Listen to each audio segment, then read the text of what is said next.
Chapter 19. Look! cried the centipede just as they were finishing their meal. Look at that funny thin black thing gliding through the water over there. They all swung around to look. There are 2 of them, said Miss Spider. There are lots of them, said the ladybug. What are they? asked the earthworm, getting worried. They must be some kind of fish, said the old green grasshopper. Perhaps they have come to say hello.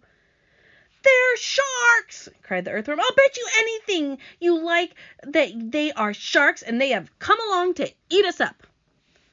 What absolute rot, the centipede said, but his voice seemed suddenly to have become a little shaky, and he wasn't laughing. I'm positive they're sharks, said the earthworm. I just know they're sharks. And so, in actual fact, did everybody else. But they were too frightened to admit it. There was a short silence. They all peered down anxiously at the sharks, who were cruising slowly round and round the beach. Okay, if you read the picture, you saw, yes, there were sharks. This seems to pose another problem. Think to yourself, do you think it's a problem? What could happen from this are generating questions that we've been working with. Let's see what happens. Just assuming that they are sharks, the centipede said, there still can't possibly be any danger if we stay up here. But even as he spoke, one of those thin black fins suddenly changed direction and came cutting swiftly through the water right up to the side of the beach itself. The shark paused and stared up at the company with small, evil eyes. Go away, they shouted. Go away, you filthy beast. Slowly, almost lazily, the shark opened his mouth, which was big enough to have swallowed a perambulator, and made a lunge at the peach.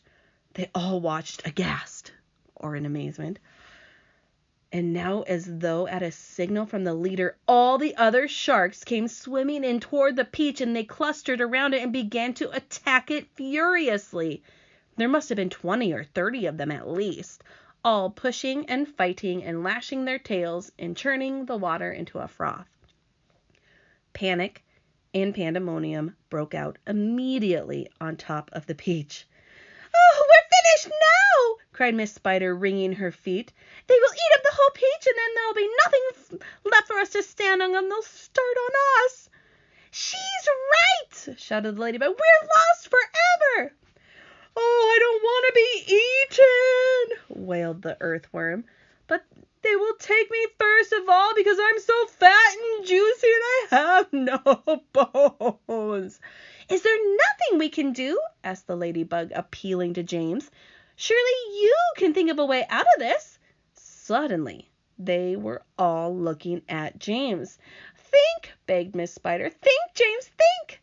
Come on, said the centipede. Come on, James, there must be something we can do. Their eyes waited upon him. Listen to this description. Tense, anxious, pathetically hopeful. So they trust him. Can he find a solution to this big problem? What would the solution be? Chapter 20. There is something that I believe we might try, James Henry Trotter said slowly. I'm not saying it'll work. Tell us, cried the earthworm. Tell us quick. We'll try anything you say, said the centipede, but hurry, hurry, hurry. Be quiet and let the boy speak, said the ladybug. Go on, James. They all moved a little closer to him, and there was a longish pause. Go on, they cried frantically. Go on. And all the time, while they were waiting, they could hear the sharks threshing around in the water below them. It was enough to make anyone frantic. Come on, James, the ladybug said, coaxing him. I'm afraid it's no good after all, James murmured, shaking his head. I'm terribly sorry I forgot. We don't have any string. We'd need hundreds of yards of string to make this work. Are you thinking what I'm thinking about the string, you guys?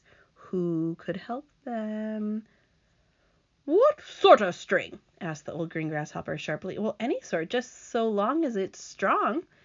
But, my dear boy, that's exactly what we do have. We've got all you want. Well, how? Where? The silkworm, cried the old green grasshopper. Okay, I totally was thinking of the spider. How many of you were thinking of that too? Didn't you ever notice the silkworm? She's still downstairs. She never moves. She just lies there sleeping all day long, but we can easily wake her and make her spin. And what about me, may I ask? Said Miss Spider. I can spin just as well as any silkworm. What's more, I can spin patterns. Can you make enough between you? Asked James. Well, as much as you want. And quickly? Of course, of course. And would it be strong? The strongest there is, as thick as your finger. But why? What are you going to do? Okay, so maybe the spider is going to help. Cool, you guys. I'm going to lift this peach clear out of the water, James announced firmly. You're mad! Cried the earthworm. Mad, multiple meaning word. Is he like legit mad, like the synonym angry? What kind of mad is it? Crazy. Oh, look, I see a context clue, you guys, that tells us. Actually, they give us the synonym right away.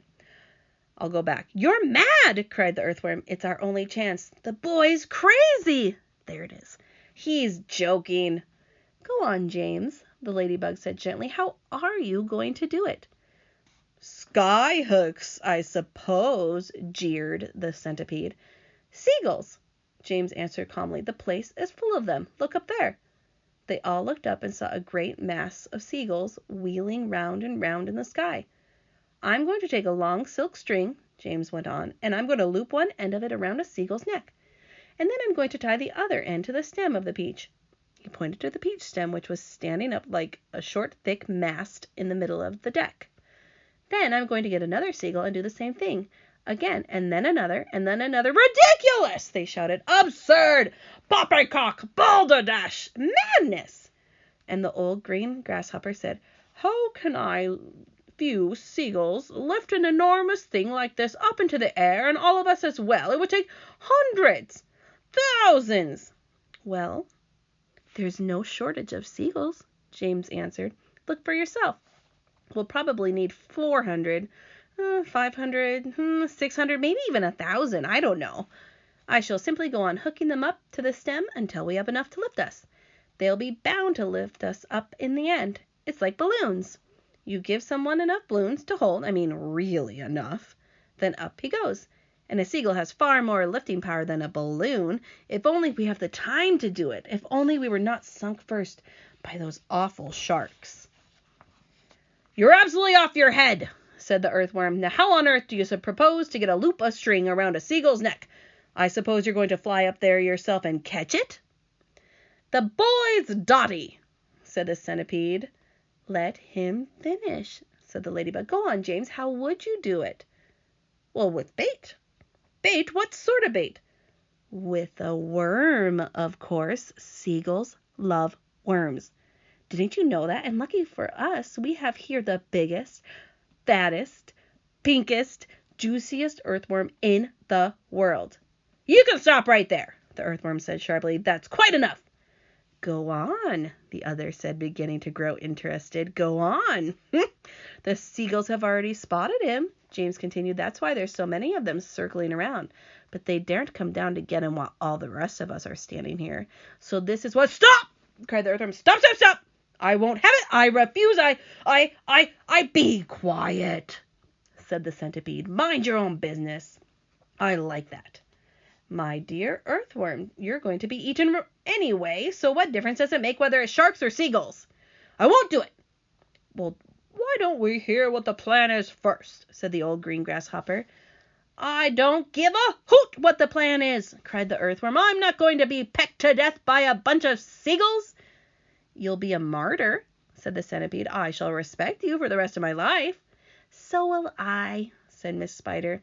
And your name will be in all the newspapers. Earthworms gives life to save friends. But he won't have to give his life, James told him. Now listen to me. This is what we'll do. So James is looking for that solution to this problem that they're dealing with. Do you think it will work? And why? Or how?